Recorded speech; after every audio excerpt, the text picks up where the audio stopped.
Bonjour à tous, on se retrouve pour le tirage de la semaine du 17 au 23 août. J'espère que vous allez bien et que vous profitez toujours de cette période estivale pour peut-être vous reposer. Alors on va voir un petit peu ce que vont nous dire les énergies actuelles après cette éclipse du 12. Peut-être vous l'avez ressenti, au-delà de ce qui s'est passé, bien sûr, l'événement extérieur qui était magnifique, mais peut-être qu'aussi vous avez senti sur un plan plus énergétique et émotionnel, psychique, corporel, les effets de cette éclipse. Alors on va voir un petit peu comment se jouent les énergies actuellement par rapport à ce que vous traversez, ce que traverse donc votre enfant intérieur, ce dont il va avoir besoin cette semaine et quelles vont être les énergies pour vous aider à intégrer tout ça. Alors. On y va, première carte, donc ce que vit votre enfant intérieur. Donc on est sur une première carte orange, donc en lien avec le sacré. Le sacré qui est l'énergie de vie, l'énergie de la joie, du plaisir, du désir. Donc vraiment c'est aussi la source de notre énergie de vie. C'est là où on peut aussi se dire qu'il y a notre enfant intérieur, parce que c'est toute la partie émotionnelle. C'est aussi ce qui nous apporte l'élan de vie. Dans l'élan de vie, c'est aussi notre rapport au désir et au plaisir. Alors certes, le désir et le plaisir de la vie, le fait de bien manger, de bien boire. Ce qui est différent de la partie sécuritaire, vous savez, le chakra racine, quand on est sur la couleur rouge, quand je vous parle on va être sur du besoin de manger. Là, c'est pas le besoin de manger, c'est l'envie de manger. Vous voyez, il y a le besoin primaire, mais il y a l'envie de bien manger. Par exemple, si je suis sensible à la gastronomie ou au bon fromage, tiens, je vais peut-être pas avoir beaucoup d'argent, mais je sais qu'à cet endroit-là, je vais prendre plaisir à aller chez mon petit fromager, aller chercher petit camembert, moi qui suis maintenant de retour en Normandie. Voilà, aller chercher le petit camembert qui vient du fromager. Vous voyez, ça va être tout ce qui va être lié au plaisir, au désir, à la sensualité, au sens, ce qui va venir me chercher à ce qui me donne du plaisir, ce qui me donne du plaisir dans les sensations physiques, dans mon ressenti. Et vous voyez, du coup, comme on est sur la notion de plaisir, de désir, ça peut aussi venir réveiller des choses en lien avec notre rapport à notre corps et en rapport avec notamment tout ce qui a trait à la sexualité. On peut aussi avoir de la culpabilité dans le côté sensuel, dans le fait de ressentir son corps, quand on a du mal à se sentir incarné, pleinement vivant. Parfois, le fait même de ressentir des choses peut nous renvoyer à une forme de culpabilité, comme si vous aviez peut-être effracté ou comme si vous aviez fait quelque chose de mal. Quand on a des blessures d'abus, abus émotionnels ou abus sexuels, ou quand on a vécu des jeux de pouvoir ou d'emprise, vous voyez, ça va être un endroit où toute la question du plaisir de vivre, du plaisir de ressentir, peut venir générer de la culpabilité, parce que parfois quand on a ce type de blessure, cela peut venir générer de la confusion entre ce qui appartient vraiment à quelque chose que j'ai eu envie de vivre, à quelque chose qui a été effracté, à quelque chose qui a été pris par le pouvoir. Encore une fois, quand on est notamment dans des situations abusives d'enfants, c'est tellement difficile pour un enfant de comprendre ces jeux de confusion que parfois il y a une difficulté, enfant mais aussi adulte, à bien saisir ce qui appartient à mon désir au désir de l'autre. Ça peut être aussi des situations où peut-être vous avez grandi dans le désir de vos parents qui peut-être ont projeté sur vous, comme j'ai pu en parler dans d'autres tirages, parfois la difficulté que l'on peut avoir à suivre son chemin, à suivre son cœur. Vous sentez que vous devez aller à un endroit, mais il y a une part de vous qui vous sentez retenu, bloqué. Peut-être que dans ce blocage, c'est aussi parce que votre désir d'avancer, votre désir d'aller vers quelque chose de plus en lien avec qui vous êtes, va venir enfreindre la loi familiale. Peut-être que derrière, vous vibrez à travers le désir d'un de vos parents, peut-être à travers une blessure d'un de vos parents qui, lui, a été enfermé dans un sens du devoir et qui s'attend de vous que vous restiez dans un certain sens de devoir, ou c'est peut-être que vous êtes issu d'une famille de fleuriste et que du coup, depuis petite, on vous a fait découvrir les joies de toucher les fleurs, de couper les fleurs, de créer des bouquets de fleurs et tout d'un coup vous dites en fait moi les fleurs, oui j'aime bien mais ce qui me fait vibrer c'est la poterie. Et vous voyez, peut-être que là, il y a quelque chose de la culpabilité d'aller vers votre propre désir qui va aller enfreindre ce qui a été attendu pour vous. Hein, comme si il y a une part de vous qui est un peu dans une forme de confusion. Est-ce que je suis dans mon désir à moi ou est-ce que je vibre pas à travers le désir d'un de mes parents? Peut-être une blessure non résolue par un de vos parents qu'il va inconsciemment projeter sur vous. Je dis inconsciemment parce que alors, parfois c'est clairement dit. Plus tard, tu sais, fleuriste, j'ai une entreprise de maçonnerie. Et du coup, voilà, je gagne beaucoup d'argent, j'ai 50 salariés, allez, c'est pour toi mon fils, j'ai créé tout ça pour toi, bing. Bon, du coup, enfant, j'ai pas trop envie de reprendre ce truc, mais en fait, je peux pas faire ça. Papa, il a tout fait pour moi, il a tout sacrifié pour moi, je peux pas faire ça, c'est comme si là, quelque chose de la loyauté, qui vous oups, pardon, encore une fois avec toujours la vidéo, je sais jamais trop c'est l'effet miroir qui est à l'envers, toujours très bizarre pour moi. Bref, voyez le boulet là au pied, ça m'empêche d'avancer. J'ai envie d'aller vers la libération de quelque chose, mais je suis empêchée. Donc, ce serait intéressant d'aller un peu questionner dans votre histoire ces questions de la culpabilité. Quel est votre rapport à la culpabilité? Faut que je la fasse ma vidéo sur la culpabilité. Voilà, je sais que je vais la faire, elle est mon script, je sais qu'après il faut que je me lance. Mais voilà, en tout cas, donc je la ferai prochainement, vraiment, je l'ai dit, je vais la faire pour aller un peu plus loin sur ce sujet. Parce que la culpabilité, encore une fois, elle touche plusieurs choses. Ça peut être parce que enfant, on m'a fait croire que j'étais coupable de quelque chose, alors qu'en fait, j'étais victime de jeux de pouvoir, de maltraitance, de chantage. Ou c'est toujours moi qui prenais pour mon petit frère ou ma petite sœur, du coup j'étais coupable de tout alors qu'en fait c'est pas moi qui faisais la bêtise, mais comme j'étais l'aînée, allez bingo, on attendait de moi que je montre l'exemple. Ça peut être de la culpabilité parce qu'un de vos parents a utilisé son rôle de parent pour vous faire croire que vous étiez le problème. Évidemment, aucun enfant n'est le problème. Combien même un enfant a des problèmes, parce que parfois ça arrive des enfants qui ont certaines difficultés psychiques, handicap ou que sais-je, tout type de difficultés. En fait, l'enfant n'est pas un problème, d'accord? L'enfant, il a son expérience, il a sa vie, et en tant que parent, il y a ce devoir de prendre soin et de protéger un enfant, d'accord? Ça peut être difficile, je dis pas le contraire, je dis pas que c'est facile, mais en tout cas, c'est important de pas faire porter à l'enfant le poids et des responsabilités et de la culpabilité. Un enfant n'est pas responsable, n'est pas coupable de vivre, d'accord? S'il est là, c'est que c'est un sens pour la vie des parents, c'est un sens pour l'univers.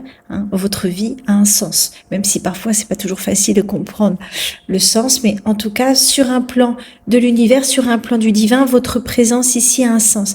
Votre présence a aussi un sens pour vos parents, même si a priori vous n'avez pas été désiré, ou a priori, j'aime pas le terme, vous avez été un accident, ou a priori vous a fait porter le poids de quelque chose.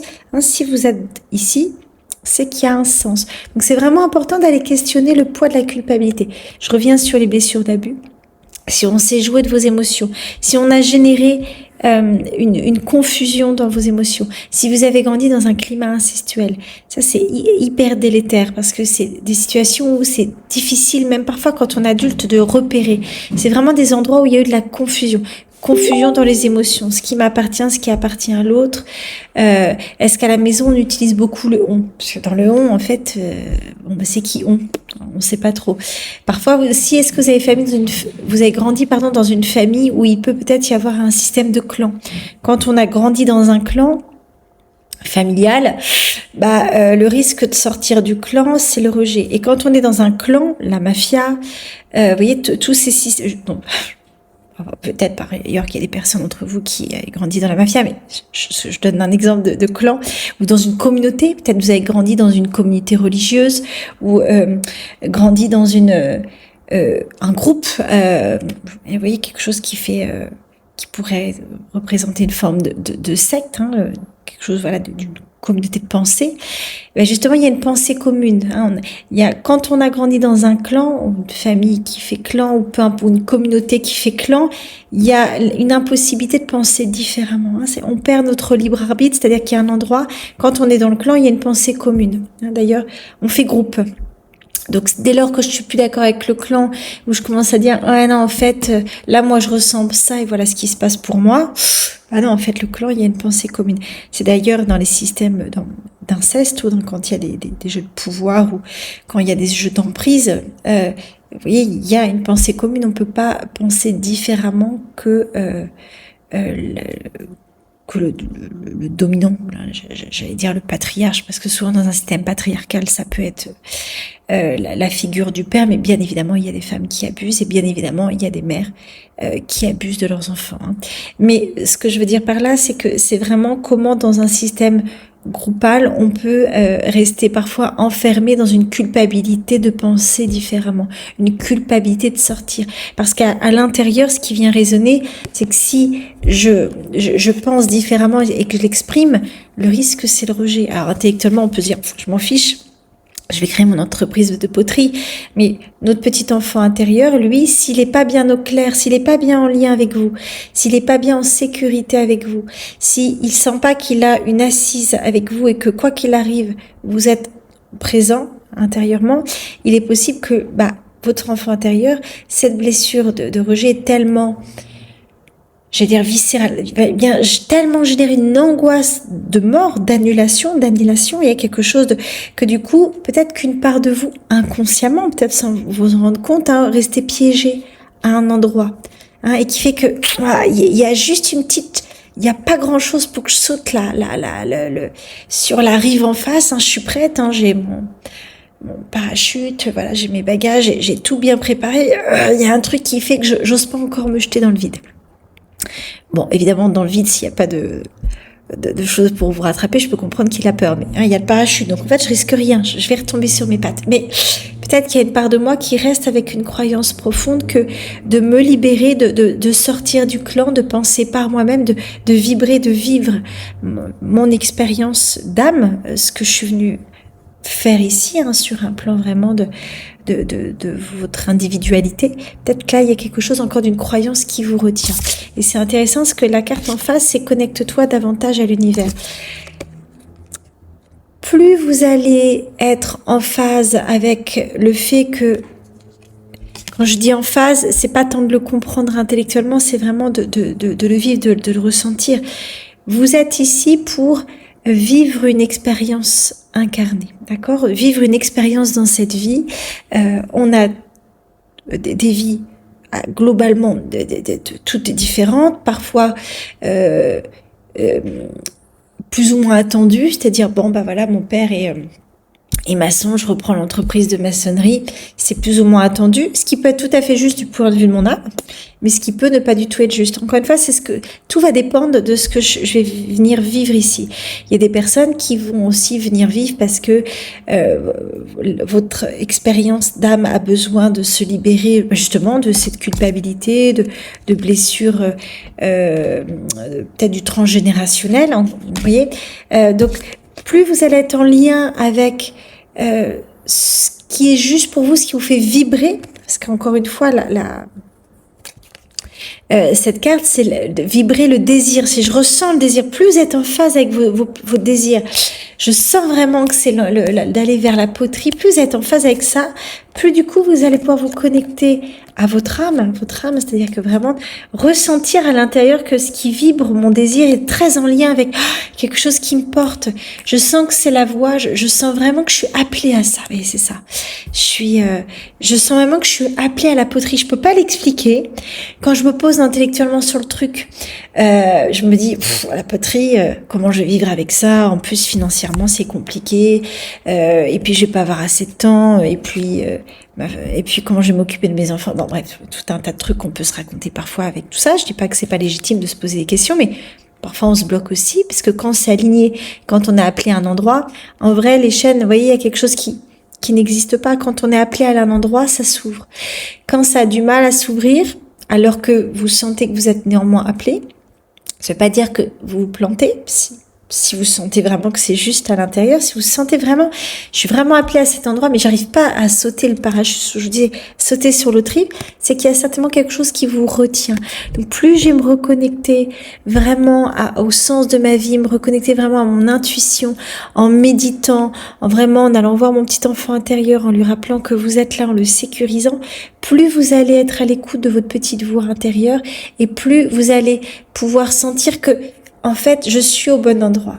Et plus vous allez sentir que vous êtes au bon endroit, plus vous allez pouvoir passer ce cap de rompre la culpabilité, de rompre les chaînes qui vous empêchent et qui va vous amener à aller vers l'autre rive. Alors, on va voir ce que va avoir besoin votre enfant intérieur pour justement aller sur votre autre rive. Mais voyez, il y a certainement besoin d'écouter à l'intérieur de vous ce qui peut-être... je sais pas, il y a comme si une part de vous repoussait émotionnellement un peu ce truc-là. Non, je vais y aller, malgré moi, j'y arrive pas. Alors, ça me met en colère, je suis frustrée parce que la culpabilité, ça génère aussi de la frustration, vous voyez, colère, frustration, hein, l'énergie du sacré. Le sacré, hein, le chakra sacré, il porte bien son nom. C'est vraiment ce qui nous renvoie au divin, hein, quelque chose vraiment de notre vie et de notre vitalité, de ce qui est vivant en nous. Et quand vraiment on sent qu'on a envie et qu'il y a un truc qui bloque, c'est ça, il y a quelque chose qui empêche le vivant à l'intérieur de moi. Donc vraiment, plus je vais me connecter, méditer, peut-être pratiquer le son Om, c'est le son Om pour la partie, pour les gens qui sont sensibles au son. On est tous, je veux dire, sensibles au son, parce que le son a une vibration. Mais il y a des personnes qui sont plus sensibles que d'autres. Il y en a, ça va être faire du pratique de yoga. Certaines personnes, ça va être le son. Parfois, ça va être d'écouter des fréquences énergétiques. Des fréquences, parce que nos chakras, nos centres énergétiques vibrent aussi à travers des fréquences.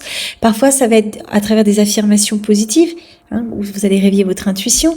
Parfois, ça va être à travers la visualisation. Je visualise mon futur et je reste bien dans mon ressenti. Si je visualise sans ressentir, c'est sympa pour votre mental, mais sur un plan de votre cerveau émotionnel, ça va pas changer la choucroute, d'accord, hein, ce qui va vraiment, tout comme quand vous allez voir votre enfant intérieur, j'insiste, c'est vraiment important de ressentir l'émotion. Si vraiment je me visualisais dans la poterie, j'ai peur de passer le cap, ok. Donc, j'essaie de me visualiser, je dis n'importe quoi, en décembre 2026 et je dis, et en 2000, ça y est, décembre 2026, ça y est, j'ai lancé mon entreprise de poterie. Et là, donc, je me vois dans mon entreprise, je vois les couleurs, peut-être même l'odeur de la terre. Je fais pas de poterie, donc je sais pas exactement ce qu'on utilise. Peut-être les sensations sur les mains, j'essaie de me connecter. Surtout, le plaisir quand je commence à toucher la terre ou l'argile. Le plaisir que je peux avoir. Et là, je fais une forme et je la mets...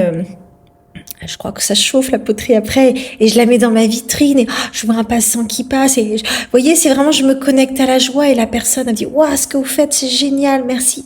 Et vous voyez, de sentir si c'est juste, si en faisant tout ça vous sentez qu'il y a des peurs, oh là là, il y a la honte, vous avez besoin de vous cacher, ça veut pas dire que ce n'est pas juste. Encore une fois, si vous sentez que ça vous appelle, c'est que c'est juste, mais peut-être que les sensations dans la visualisation va être un indicateur de ce qui bloque, de ce qui vous enchaîne encore. S'il y a la honte, s'il y a de la culpabilité, s'il y a le fait d'avoir le sentiment de faire quelque chose de mal, vous voyez, c'est ça qui va vous indiquer un petit peu où vous en êtes. Alors que, voilà, votre enfant intérieur, de quoi il va avoir besoin pour travailler sur tout ça.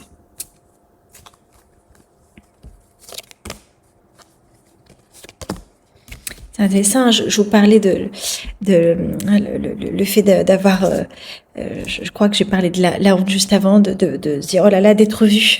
Et ouais, quand on est vu, quand on se sent coupable de faire quelque chose de mal, parfois on s'associe aussi à la honte. Alors, il peut y avoir la honte d'être soi qui n'a rien à voir avec la honte de faire quelque chose de mal. Hein, nos centres énergétiques sont reliés. Évidemment que pour l'exercice, je les différencie, mais tout est relié, bien évidemment. Parfois, il y a plus ou moins relié selon des endroits qui peuvent parfois être un petit peu bloqués. Mais voyez, là, c'est comme s'il y a quelque chose, la honte de faire quelque chose de mal. C'est ça qui me vient. C'est pas la honte d'être soi. Il peut y avoir la honte d'être soi, mais là, dans ce que je sens, il y a certainement quelque chose j'ai honte de faire quelque chose de pas bien en faisant de la poterie. voyez, est-ce que c'est parce que en touchant l'argile, évidemment j'illustre à travers la poterie, ça a à voir à travers ce qui résonne pour vous, mais est-ce que le fait de prendre du plaisir à toucher de l'argile, à prendre du plaisir à vendre par moi-même, à créer par moi-même, est-ce que ça va être parce que par rapport à ma famille, j'ai honte de faire quelque chose de mal parce que mon grand-père, il a fait l'entreprise de maçonnerie et que du coup, tout le monde compte sur moi, ma famille compte sur moi. Ou alors, est-ce que je me sens coupable parce que du coup, je vais peut-être être la honte de la famille à cause de ça parce que si je me plante, si je me lance dans mon entreprise ou si là je suis dans le cadre de l'entreprise, de la formation, mais je peux vous mettre ça aussi au niveau de la famille. Si tout d'un coup, est-ce que je vais pas mettre en danger ma famille? Est-ce que quelle image je vais donner à mes enfants si j'échoue? Je sais pas, il y a peut-être aussi un sentiment d'échec par rapport à vos enfants, par rapport à votre famille. Je sais pas, je sens qu'il y a quelque chose par rapport à la génération d'avant. Le poids. Alors, si je suis pas dans le désir de l'autre là et que je suis dans mon désir à moi, est-ce que il n'y a pas un sentiment de honte? Je vous invite vraiment à interroger ces situations de confusion des émotions, confusion des désirs, confusion des perceptions. Est-ce que je suis bien au clair avec mes désirs? Vous voyez, quand je me connecte à mon cœur, à mon âme, à mon intuition. Qu'est-ce qui est vraiment de l'ordre de ma voix intérieure, de mon appel intérieur? Qu'est-ce qui est de l'ordre d'un désir qui est pas moi? Là, il y a un truc qui me paraît pas clair. Il y a certainement quelque chose qui vous attache à, je suis pas vraiment dans mon désir et comme il y a un désir de quelqu'un d'avant, il y a un honte, culpabilité, je suis pas en phase. Alors que mon cœur me dit que c'est juste, mon intuition me dit que là, je suis appelée à aller à cet endroit. Là, il y a quelque chose qui m'empêche. La dernière fois, je vous parlais de l'identité. Certainement que mon identité, ce que je viens faire là dans mon ego, dans la forme incarnée, peut-être qu'il y a quelque chose qui vous empêche d'être pleinement en relation avec ce que votre cœur, votre âme, votre conscience, peu importe les mots que l'on met, mais ce qui vous appelle à l'intérieur. Peut-être la difficulté vraiment à couper avec votre passé, ce qu'on vous a ce qu'on a projeté, ce qu'on a attendu de vous. Et aujourd'hui, toujours cet appel intérieur. J'ai envie d'aller sur l'autre rive, mais il y a un truc dans mon identité, ça fait un peu appel aux dernières guidances que j'ai faites, mais quelque chose là de l'identité, vraiment comme si, de toute façon, depuis juillet, je vous avais parlé encore une fois, je ne fais pas de l'astrologie, mais il y a quand même beaucoup de choses au niveau de nord, de sud, des changements là, au niveau astrologique, au niveau planétaire, qui change l'énergie. Donc il y a quelque chose de l'identité, de revenir dans me dégager de ma charge au niveau de l'identité, de la charge de la société, de ce que la société attend de moi, de ce que ma famille attend de moi, pour vraiment vibrer mon côté Verseau, mon côté atypique, mon côté visionnaire, voilà, moi en fait, mon côté moi, moi, dans le sens qui je suis et pas à travers ce que je fais, mais vraiment qui je suis. Et là, on est à nouveau dans ce qui allait avec la honte, on était avec connectez-vous aux êtres vivants. Donc, on est vraiment dans une dimension très spirituelle. À la fois, vraiment ces dernières semaines, si vous reprenez il y a vraiment quelque chose de très spirituel et en même temps, comme si cet appel de conscience vient bousculer votre identité, vos croyances, peut-être vos illusions, parce qu'encore une fois, là on est sur le troisième œil et tout à l'heure on était sur la couronne, le violet. Souvent, ce qui bloque donc sur les ruminations, etc. Les ruminations, la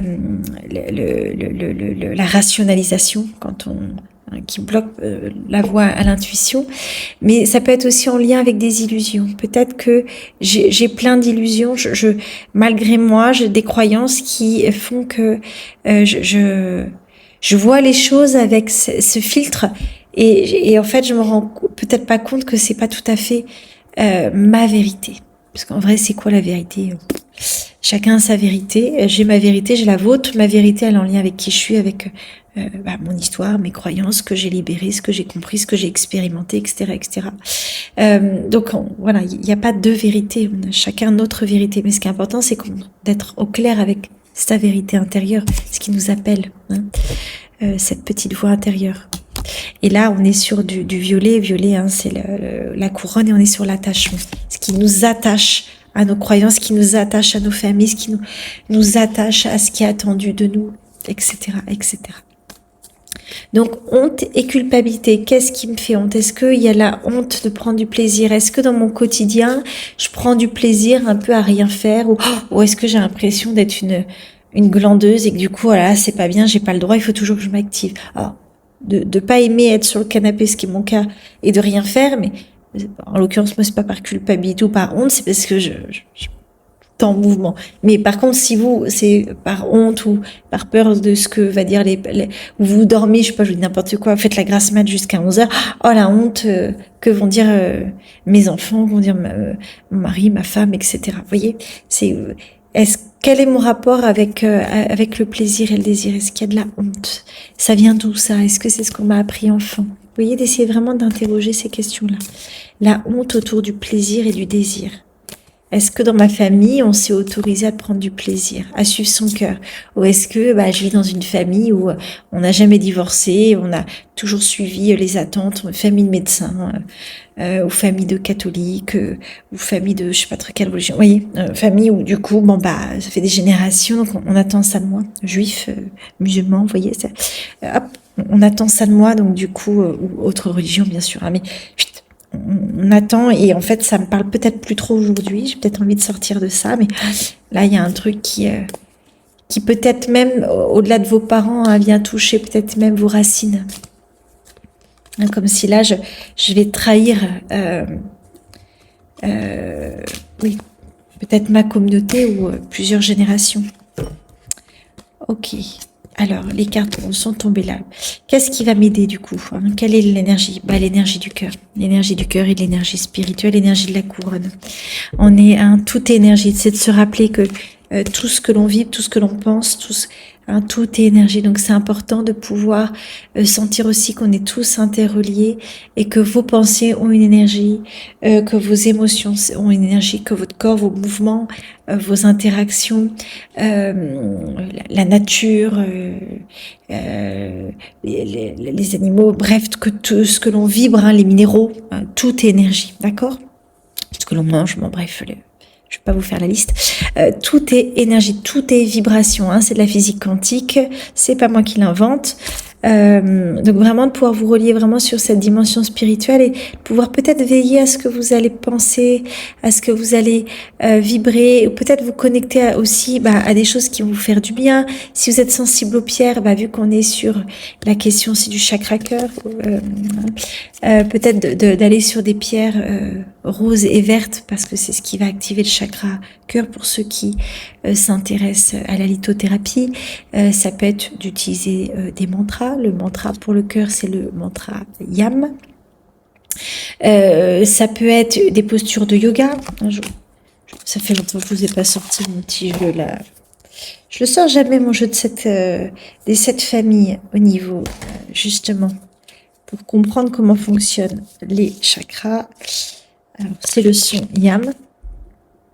D'accord? Et c'est pas ça que je voulais vous montrer. C'est le yoga, parce que voilà, je vais pas vous faire la figure en direct.